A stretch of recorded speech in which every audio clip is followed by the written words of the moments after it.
Hello दोस्तों। अभी आप क्लास 10th शुरू हो गया है, जिसका जो कि जुलाई भी हमारा आ गया है, जुलाई आ गया है। तो अभी क्या है कि अभी हमें ये चिंता लगी कि क्लास 10th में हम कैसे अच्छे नंबर पाएँ या कैसे पास करें। देखो, मैं आपको एक अच्छा सलूशन बताता हूँ कि आपको क्लास 10th या क्लास 12th में कैसे अच्छे नंबर ला सकते हो। ठीक है, उसके लिए आपको 2-4 चीज़ें करनी पड़ेंगी। सिंपल सा है, ये एक आसान ट्रिक है। अगर आपने इसको फॉलो कर लिया तो मैं ये गारंटी देता हूँ कि आपके अच्छे नंबर आने से कोई नहीं रोक सकता। यानी कि आप टॉपर भी बनोगे, अपने कॉलेज के, डिस्ट्रिक्ट के या फिर स्टेट के भी बन सकते हो। डिपेंड करता है कि आप कितनी शिद्दत से मेहनत करते हैं। तो कुछ स्टेप हैं जो आपको फॉलो करने होंगे, वो मैं आपको बता रहा हूँ, आप बस उसके अनुसार ही काम करना। ठीक है। पहला, इसमें पहला जो सबसे बहुत ज़रूरी है, सिलेबस। सिलेबस यानी कि जो भी सब्जेक्ट पढ़ा रहे हैं सर मैडम, आपको उसके बारे में पता होना चाहिए कि क्या क्या उसमें है, क्या चैप्टर है, क्या टॉपिक है, कौन से टॉपिक इम्पोर्टेंट है, कौन से नहीं हैं, किसको छोड़ना है, किसको पढ़ना है। बहुत बार होता है, रिपीटेड होते हैं कि ये वाला एग्ज़ाम में बहुत बार आता है। जैसे यूपी बोर्ड की बात कर लें तो यूपी बोर्ड में क्लास 10th और 12th दोनों में जो है अलग अलग टॉपिक इम्पोर्टेंट है। जैसा कि इलेक्ट्रिक जो है ये बहुत ही ज़्यादा इम्पोर्टेंट है, क्लास 10th में भी आता है, 12th में भी आता है। ऐसा चाहे यूपी बोर्ड हो, चाहे यूपी हो, चाहे सीबीएसई हो, ये दोनों में बहुत ही इम्पोर्टेंट टॉपिक है। तो आपको इस तरीके से आइडेंटिफाई करना होगा।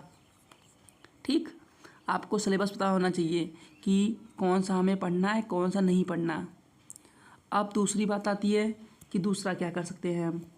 तो दूसरा सबसे पहले आता है कि आपको अपना एक रूटीन बनाना होगा, यानी कि टाइम टेबल। देखो, टाइम टेबल बनाने का मतलब ये नहीं कि आप ये लिख दिए कि चलो मैं इतने बजे से इतने बजे करूँगा, इतने बजे से इतने बजे करूँगा, ये नहीं।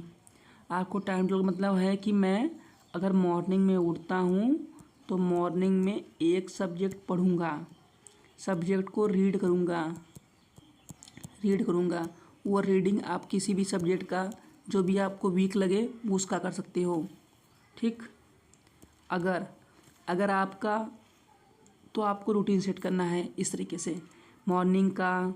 फिर अगर मान लो स्कूल के बाद आते हो तो बहुत बार आप लोग सो जाते हो, बहुत लोग स्लीप कर जाते हैं, सो जाते हैं। तो आपको सोना नहीं है, पहली बात। अगर मान लीजिए सोना नहीं है, आप चाहो तो रेस्ट कर सकते हो, रेस्ट कर लिया 2 आवर 1 आवर।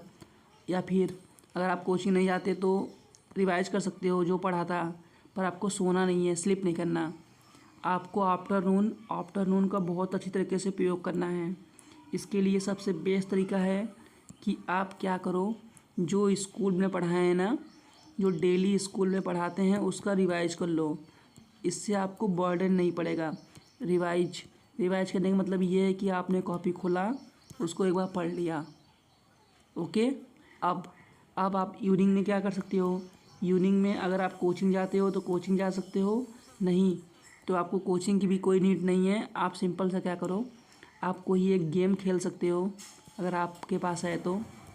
गेम भी जो भी खेलना, ये पबजी या फिर मोबाइल गेम नहीं, आउटडोर गेम खेलना, लाइक क्रिकेट खेल सकते हो, रनिंग कर सकते हो, या फिर कहीं दोस्त से मिल सकते हो। ठीक है, गेम खेल लेना। उसके बाद वापस हो सकते हो। फिर अगर आप 7 बजे से भी, या 7 बजे 7 PM से भी, 7 PM से अगर 11 PM तक भी पढ़ते हो तो आपको 4 आवर में जितने भी आपके मतलब कि मैथ में असाइनमेंट मिले हैं, काम मिला है आपका, काम क्वेश्चन सॉल्व करने का, वो आप कर लेना।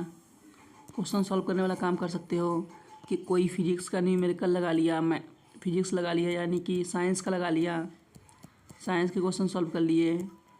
ठीक है, ऐसे कोई प्रैक्टिस सेट कर ली, तो आपको ऐसे क्वेश्चन सॉल्व करने हैं। अब ये आपको करना पड़ेगा। ठीक है, ये टाइम टेबल हो गया। आपको ये फिक्स करना पड़ेगा कि आज, जैसे मान लो तुमने फिक्स कर लिया कि टुडे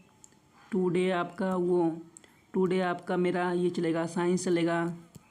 फिर उसके बाद टुडे हम मतलब ये थ्योरी वाले सब्जेक्ट की बात कर रहे हैं जो लिखने वाला आता है, जैसे सोशल साइंस, हिंदी, इंग्लिश, इसमें कोई क्वेश्चन नहीं होता। टुडे आपने हिंदी कर लिया तो ऐसा वाला, ठीक है। अगर आपको टाइम टेबल से प्रॉब्लम होगी तो आप बता देना, मैं इसका एक अलग से वीडियो बना दूंगा। अब तीसरी सबसे मोस्ट इम्पॉर्टेंट थिंग क्या है जो आपको करने हैं? नोट्स देखो बहुत इंपॉर्टेंट होता है, क्योंकि नोट्स आप खुद बनाते हो और आपके नोट्स कोई और भी कॉपी नहीं कर सकता। तो आपको इसको रिवाइज़ करना है। जो भी बनाओ अच्छे बनाओ, समझ के बनाओ, रिवीजन करना है। जितने भी पढ़ा, जो रिवीजन का देखो टेक्निक अच्छी सिंपल टेक्निक है।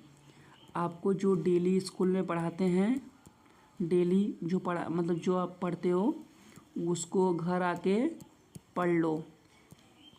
मैं ये गारंटी देता हूँ कि एग्ज़ाम में आपको पढ़ाई नहीं करनी होगी। एग्ज़ाम बिना पढ़े दे सकते हो, पर आप अगर डेली पढ़ते रहे तो, क्योंकि ये पढ़ा हुआ आपको बहुत ही हेल्पफुल होगा। और आपने अगर एग्ज़ाम में अच्छे से पढ़ लिया तो फिर आपको टॉपर बनने से कोई नहीं रोक सकता। आपके प्लस 90% प्लस आ सकते हैं, ये गारंटी है, ठीक। तो आपको इस पर ध्यान देना है। चौथा क्या करना है आपको? चौथा ये करना है कि आपको प्रैक्टिस करनी है। प्रैक्टिस मतलब जैसे कि आपने देखा होगा कि जैसे कि क्वेश्चन मान लो इसमें 2025 चल रहा है, ठीक है, तो 24 में भी एग्ज़ाम हुए होंगे। 24 के क्वेश्चन आप मान लीजिए कि जो 25 चल रहा है ना, आप 2000 से 24 तक के क्वेश्चन लगा लिए, पूरे जितने भी PYQ हैं प्रीवियस ईयर क्वेश्चन वो सभी लगा लिए। देखो इसमें ये हो सकता है कि बहुत से टॉपिक जो आपको छूट गए हों, मतलब हट गया हो, कोई दिक्कत नहीं है, उसे छोड़ दो, जो क्वेश्चन मिले वो क्वेश्चन लगा लो। तो इस तरीके से आपकी जो फाउंडेशन होगी ना, फाउंडेशन वो स्ट्रांग हो जाएगी और आपको समझ में आने लगेगा कि हाँ इस तरीके से मैं पढ़ूंगा, ऐसे क्वेश्चन आएंगे, ऐसे लिखूंगा, ठीक। ये रहा। उसके बाद आपको क्या कहता है कि आपको प्रेजेंटेशन आना चाहिए। प्रेजेंटेशन मतलब क्या होता है? प्रस्तुति मतलब क्या होता है? सिंपल सा मतलब समझो, जैसे कि कुछ है, एक घर है, ये ईंट होती है ना, ईंट। अगर हम ईंट को एक अच्छे से ऐसे फेंक दें, किस तरीके से फेंक दें तो बेकार लगेगा। लेकिन हम इसी को ऐसे सर एक अच्छे से लगा के लग दें तो देखने में सुंदर लगेगा। तो सिर्फ इसका मतलब यही है कि आपको प्रस्तुति यानी प्रेजेंटेशन अच्छी आनी चाहिए। अब देखो कैसे करना है। जैसे नोट्स लिख रहे हैं, जब भी आप आंसर राइटिंग करो, आंसर लिखो, नोट्स बनाओ, तो आपको सुंदर राइटिंग आपकी थोड़ी अच्छी होनी चाहिए। अगर राइटिंग अच्छी नहीं है तो थोड़ा बनाने की कोशिश करो, थोड़ा धीरे धीरे लिखो। मैं इस पर भी एक टेक्निक बता दूंगा अगर आप चाहोगे तो, ठीक है। देखो, और दूसरा क्या है कि आपको कोई भी आंसर किस तरीके से लिखना है, कि आंसर फॉर्मेट करना है, वो आपको अच्छे से आनी चाहिए। इसके लिए आप चाहो तो बुक की हेल्प ले सकते हो। बुक में भी छोटे छोटे पैराग्राफ लिखे रहते हैं, या फिर आप चाहो तो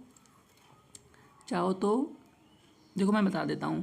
देखो, अगर मान लो कि कोई क्वेश्चन आप लिख रहे हो, ठीक है, तो सबसे पहले आपको उसके 2 4 5 लाइन का एक ऐसा रखना है, इंट्रो रखना है।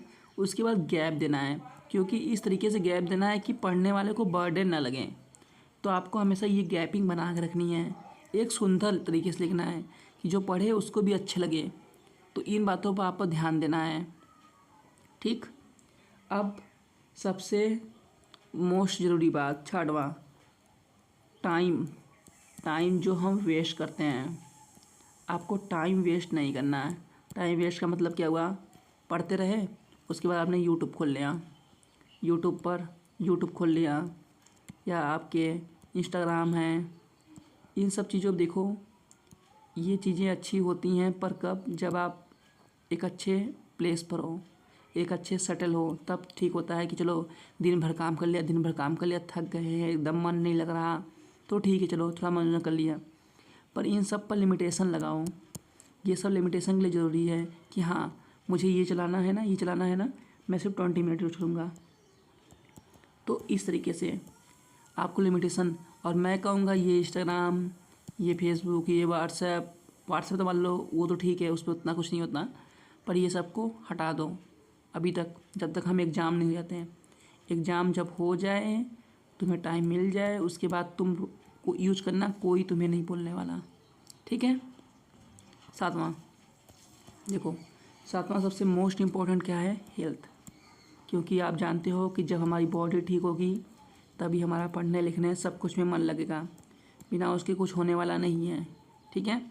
तो हेल्थ के लिए क्या करोगे, डेली आपको मॉर्निंग में उठना है। मॉर्निंग मतलब कितना होता है, 5 से 6 रख सकते हो, लेकिन याद रखिए 6 बजे से 6 AM से पहले, 6 AM से पहले आपको वेकअप कर जाना है। और उसके बाद 20 मिनट एक्सरसाइज, 20 मिनट एक्सरसाइज करनी है। और सबसे बड़ी बात, आपको डेली क्या करना है, डेली कम से कम 5 आवर स्लीप करनी है, सोना है, 5 आवर सोना है, ठीक है। ये आपको इतने करने हैं बस। अगर आपने इतना कर लिया, और सबसे बड़ी बात कि आपको इसको सीक्रेट रखना है। आप जो भी कर रहे हो वो किसी को बताना नहीं है, सीक्रेट रखना है। आपको ये सबको सीक्रेट रखना है, किसी के सामने एक्सपोज नहीं करना कि मैं इस प्लान पर काम कर रहा हूँ। जब आपके अच्छे नंबर आ जाएं तो आप एक्सपोज कर देना, ठीक है। ओके, आई होप आपको समझ में आया होगा, ठीक है। अगर आपकी और भी कोई डाउट है तो आप मुझे बता सकते हो। Okay, thank you so much.